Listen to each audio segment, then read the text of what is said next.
Sejarah Dunia yang Disembunyikan. Karya buku Jonathan Black. Bab 24. Era Freemasonry. Christopher Wren, John Evelyn, dan Alfabet Keinginan. Kemenangan Materialisme, George Washington, dan Rencana Rahasia untuk Atlantis Baru. Jika alkimia adalah praktik inti yang menghubungkan Rosicrucian dan Freemason awal, bentuk-bentuk luar dari perkumpulan-perkumpulan ini sangatlah berbeda. Hanya ada 8 saudara Rosicrucian dalam persaudaraan awal, dan Rumah Roh Kudus. Mereka dianggap oleh banyak orang berada di alam lain.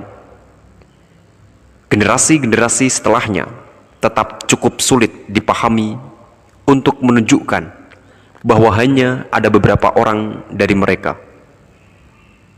Sebaliknya, Freemasonry menyebar ke seluruh dunia dengan cepat, merekrut ribuan lalu ratusan ribu orang. Hari ini, meskipun tidak memperlihatkan keberadaannya, ada banyak loji Freemason di hampir kota-kota besar. Orang luar tahu tempatnya, walaupun mereka tidak tahu apa yang terjadi di dalamnya. Setelah upaya Rosicrucian yang berujung bencana dalam tindakan politik langsung yang berakhir pada pertempuran Gunung Putih, Freemason kini akan beroperasi di balik layar, ketimbang berusaha memaksakan reformasi dari atas. Mereka kembali pada tujuan awal perkumpulan rahasia, memengaruhi dari bawah. Dalam kasus Freemasonry, sebagian tujuannya adalah untuk membantu mendorong kondisi sosial yang akan membawa orang-orang ke suatu tahapan dalam perkembangan mereka ketika siap menjalani inisiasi. Freemason bekerja untuk menciptakan suatu masyarakat yang toleran dan sejahtera dengan suatu tingkat kebebasan sosial dan ekonomi yang akan memberikan kesempatan kepada orang-orang untuk menjelajahi kosmos luar maupun dalam dengan lebih baik lagi.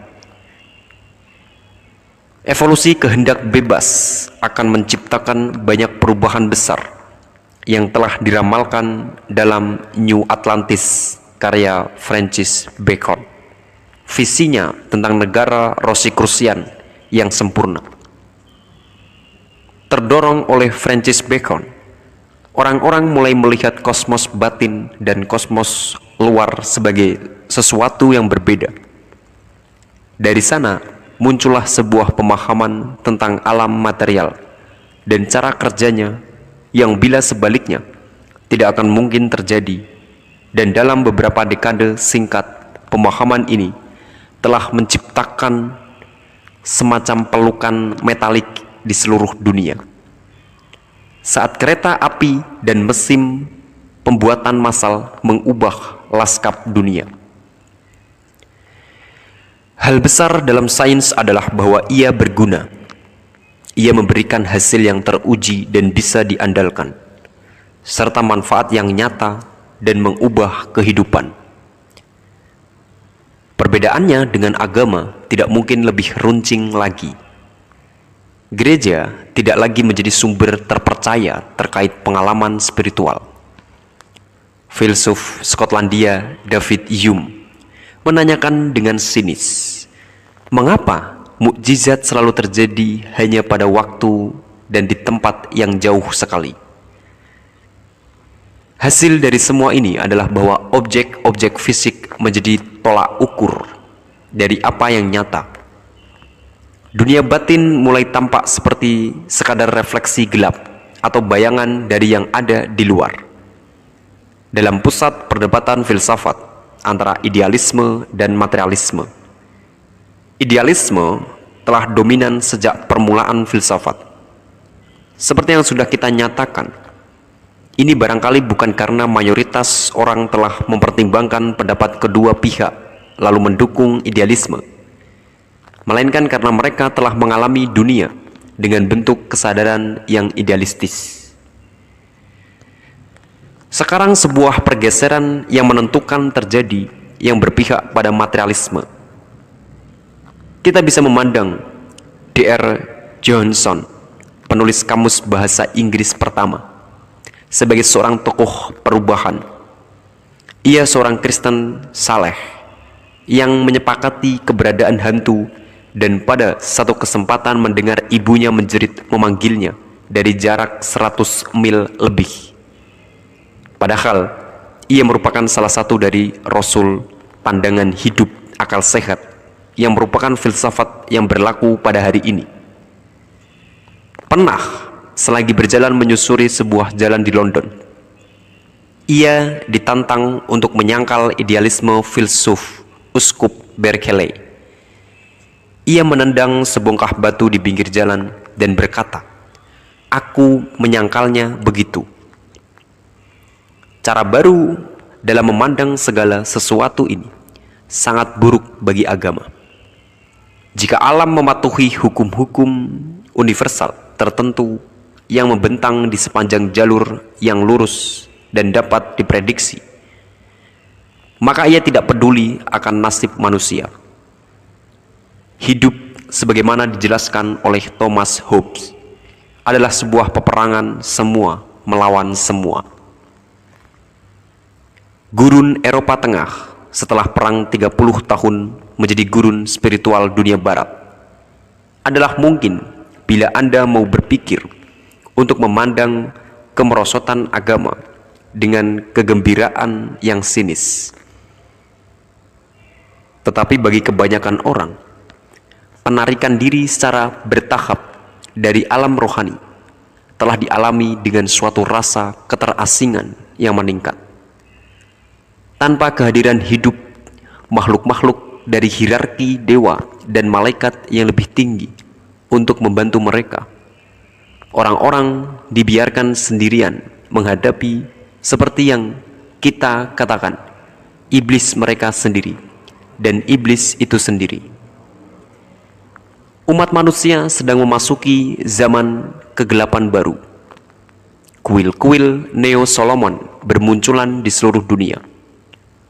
Tujuan esoteris dari Freemasonry tepatnya seperti ini: membantu menuntut umat manusia melalui era materialisme sambil menjaga api spiritualitas sejati tetap menyala. Tentu saja Freemasonry seringkali dianggap ateis, terutama oleh para musuhnya di dalam gereja. Tetapi seorang Freemason telah bersumpah untuk mempelajari rahasia-rahasia tersembunyi dalam alam dan sains demi mengenal lebih baik penciptanya. Sejak awal Freemason ingin membuang agama yang membabi buta, kesalehan palsu, dan penambahan-penambahan selama berabad-abad praktik dan dogma gereja, terutama gagasan kasar tentang sesosok bapa yang pendendam. Namun, perintah-perintah yang lebih tinggi adalah selalu mencari pengalaman pribadi langsung atas alam rohani. Sebagai filsuf, mereka selalu tertarik dalam berupaya menjelaskan apa yang bisa kita katakan selayaknya tentang dimensi spiritual dalam kehidupan.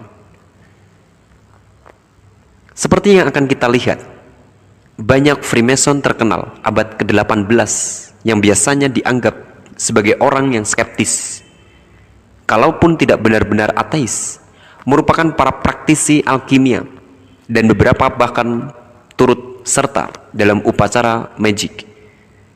Selain itu, beberapa Freemason besar dari periode ini merupakan reinkarnasi dari sosok-sosok besar dari masa lalu. Mereka kembali untuk bertarung dalam pertempuran terbesar melawan kekuatan jahat sejak perang pertama di surga.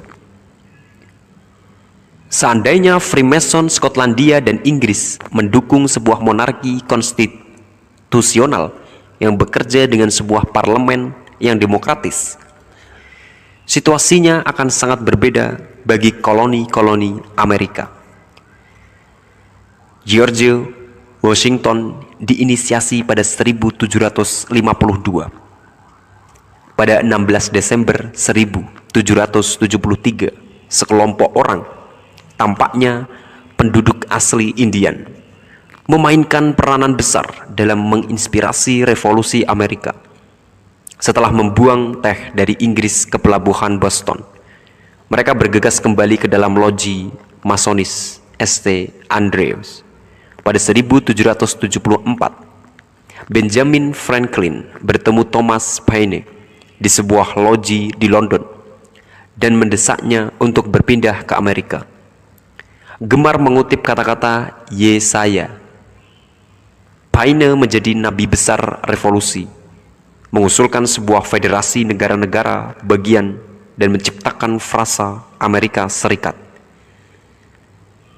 Ia mendukung penghapusan perbudakan dan penandaan negara untuk pendidikan masyarakat miskin. Pada 1775, anggota-anggota Kongres Kolonial tinggal sebagai tamu di sebuah rumah di Cambridge, Massachusetts. Tujuan mereka adalah mendesain bendera Amerika. George Washington dan Benjamin Franklin hadir, dan begitu juga seorang profesor tua yang tampaknya tinggal di sana secara kebetulan. Agak mengejutkan bagi yang lain, Washington dan Franklin tunduk kepada profesor tersebut. Mereka tampaknya mengakuinya sebagai atasan. Seketika dan tanpa syarat, dan semua sarannya untuk desain bendera langsung disetujui. Lalu, ia menghilang dan tidak pernah terlihat atau terdengar lagi. Apakah orang asing ini salah satu guru tersembunyi yang mengarahkan sejarah dunia? Dalam bentuknya masing-masing dan dalam pola pengaturannya, bintang-bintang segi lima pada bendera tersebut menggemakan simbol-simbol di langit-langit sebuah ruangan di dalam piramida Unas di Mesir. Di Mesir, mereka adalah simbol kekuatan spiritual yang memancarkan pengaruhnya, yang berkesinambungan dan memandu sejarah manusia. Bila kita bersikeras terhadap semua bukti dalam memandang Freemasonry sebagai organisasi ateis, spiritual saja dalam pengertian modern yang kosong, kita akan gagal memahami bagaimana para pemimpinnya merasa dirinya terdorong oleh kekuatan-kekuatan misterius. Beberapa menjelma seperti profesor tua tersebut, yang lain roh-roh tanpa wujud dari bintang-bintang. Arsitektur Freemasonry muncul dari sebuah tradisi okultis dan magic dalam memanggil roh-roh tanpa wujud yang berasal dari Mesir kuno. Ketika bahan-bahan semuanya sudah siap sedia, demikian dikatakan, sang arsitek akan muncul di pintu-pintu gedung Capitol di Washington DC. Ada sebuah penggambaran upacara masonis yang terjadi pada 1793 ketika George Washington meletakkan batu fondasinya. Jika kita merenungkan desain Washington untuk ibu kota yang akan mengemban namanya, dengan gedung ini di pusatnya, kita bisa mulai memahami rencana rahasia Freemasonry pada masa itu. Kunci untuk pemahaman ini barangkali mengejutkan bagi mereka yang ingin memandang Washington sebagai teladan Kristen yang saleh adalah astrologi. Ketertarikan Freemasonry dalam astrologi memiliki akar yang kuat dalam Royal Society. Ketika Newton ditantang dalam subjek tersebut, ia berkata, "Pak, saya telah mempelajari subjek itu. Anda belum." Elias Ashmole telah memperhitungkan sebuah horoskop untuk berdirinya Royal Exchange di London yang akan segera menjadi pusat keuangan dunia, serta Katedral St. Paul. Ketika George Washington melakukan perhitungan horoskop untuk pendirian gedung Capitol, ia bertindak sesuai tradisi Freemasonis yang serius, yang memetakan sejarah manusia sesuai pergerakan bintang-bintang dan planet-planet.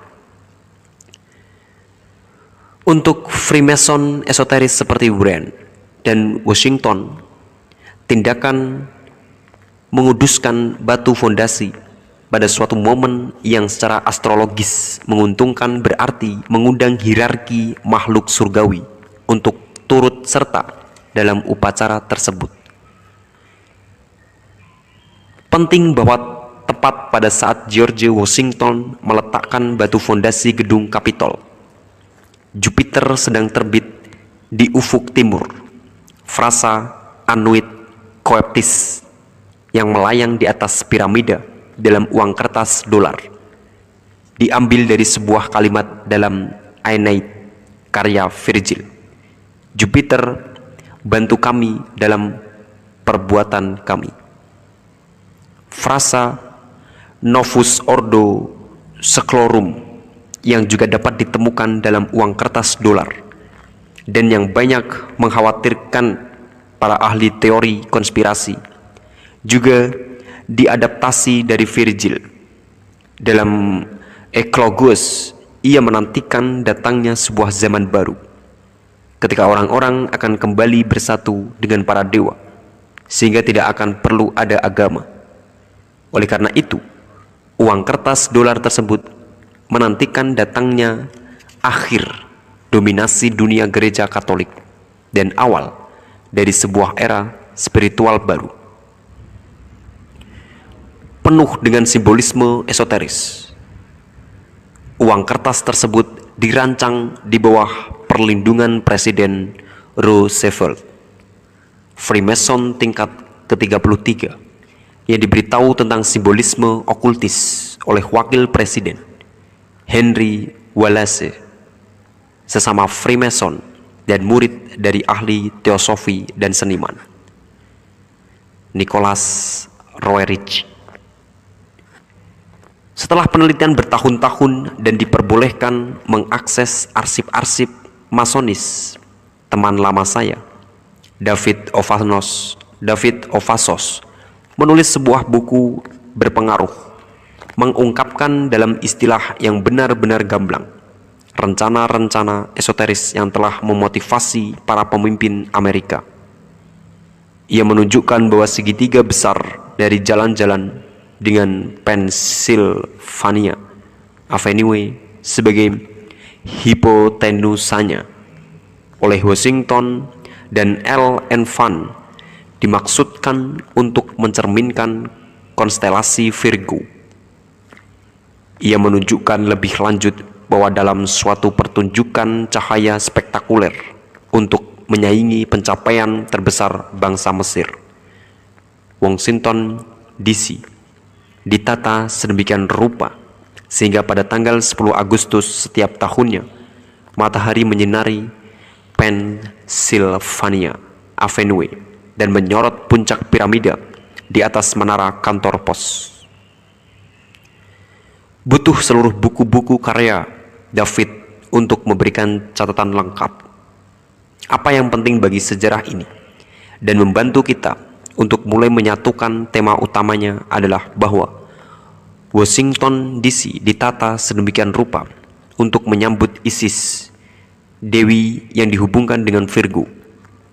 Dengan demikian, Washington membangun kotanya di bawah lambang Virgo, mengundang Dewi Ibu untuk turut serta dalam takdir Amerika Serikat. Teman lama yang lain, Robert Lomas, telah menjelaskan orientasi masonis yang lebih spesifik lagi. Pada permulaan siklus Venus 8 tahunan, bintang kejora tersebut dapat terlihat dari gedung putih naik ke atas kubah Capitol. Kemudian, pada waktu malam hari itu, pada bulan Februari atau sekitar tanggal 6 sang presiden akan bisa melihat zodiak tersebut, Holy Royal Arch Freemasonry, persis saat zodiak itu muncul pada pentahbisan kuil Solomon. Kita sudah melihat bahwa teknik-teknik rahasia untuk mencapai kondisi kesadaran yang berubah diajarkan di dalam perkumpulan-perkumpulan rahasia. Berbagai tingkat inisiasi menyebabkan berbagai tingkat kondisi yang berubah pula. Tingkat yang lebih tinggi mungkin dapat memberikan anugerah nubuat. Para inisiat besar memiliki semacam pengetahuan yang menjangkau semuanya tentang roh-roh yang lebih tinggi dan rencana mereka untuk umat manusia, sehingga mereka mampu bekerja secara sadar untuk membantu pencapaian rencana tersebut. Para inisiat dari berbagai tradisi esoteris dan dari berbagai belahan dunia telah memprediksi datangnya fajar sebuah era baru. Joachim D. dan Paracelsus menubuatkan kembalinya Elia yang bekerja di balik layar sejarah untuk membantu umat manusia menjadi cukup kuat menghadapi cobaan-cobaan yang bakal harus dihadapi, dengan mengundang Dewi Ibu untuk turut serta dalam takdir Amerika Serikat. Washington juga sedang menantikan sebuah takdir baru. Amerika Serikat akan menguasai dunia jika doa sungguh-sungguh dari Washington dalam batu dikabulkan dan nubuat kuno tersebut menjadi nyata. Kepala biara Tritemius yang terpengaruh oleh Joachim dan pada gilirannya memengaruhi Cornelius, Agrippa, dan Paracelsus telah meramalkan bahwa zaman Jibril, malaikat bulan, akan digantikan oleh zaman Mikael, malaikat matahari. Ia memperkirakan bahwa peristiwa besar ini akan terjadi pada 1881. Ketika sudah melihat dalam bab 3 bagaimana St. Michael berjuang melawan kekuatan jahat, memimpin bala tentara malaikat kebaikan, kaum Freemason abad ke-18 dan ke-19, meramalkan bahwa St. Michael, malaikat matahari, akan datang lagi. Michael datang untuk melawan pasukan malaikat yang rusak dan iblis yang diperkirakan akan menyerang bumi pada akhir abad ke-19 dan awal abad ke-20. Kemenangan Michael atas pasukan ini dengan bantuan manusia akan menimbulkan berakhirnya Kali Yuga, zaman kegelapan Hindu, yang telah dimulai pada 3102 sebelum Masehi dengan pembunuhan Krishna. Yuga telah ditentukan secara astronomis, ada 8 pembagian tahun besar. Bahkan para astrolog inisiat dari kaum Freemason menyadari bahwa Tritemius telah melakukan kesalahan kecil dalam perhitungan astronomi atau astrologinya, dan bahwa zaman Michael ini akan dimulai pada 1878.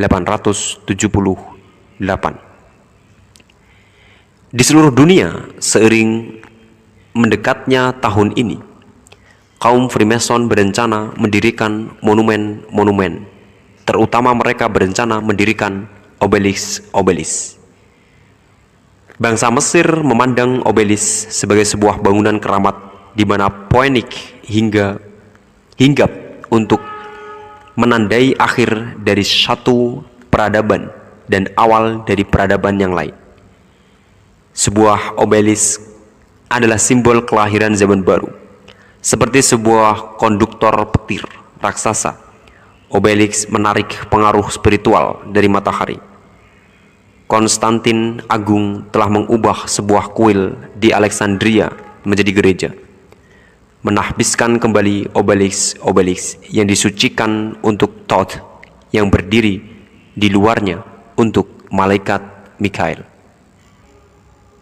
Pada 1877,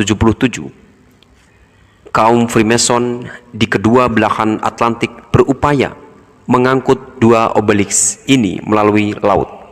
Satu ke London, tempat obelisk itu akan didirikan di Tanggul Victoria yang menghadap sungai Thames dan populer dikenal sebagai Jarum Cleopatra. Obelisk itu akan didirikan pada 13 September 1878 ketika matahari berada pada puncaknya. Obelisk kembarannya didirikan di Central Park, New York, diatur oleh sekelompok Freemason yang dipimpin oleh anggota keluarga Vanderbilt. Michael, seperti yang sudah kita lihat, adalah pemimpin pasukan surgawi dan transisi dari satu tatanan ke tatanan yang lain, selalu ditandai dengan perang. Dan karena apa yang terjadi di bumi selalu merupakan sebuah gema dari apa yang telah terjadi sebelumnya di alam rohani.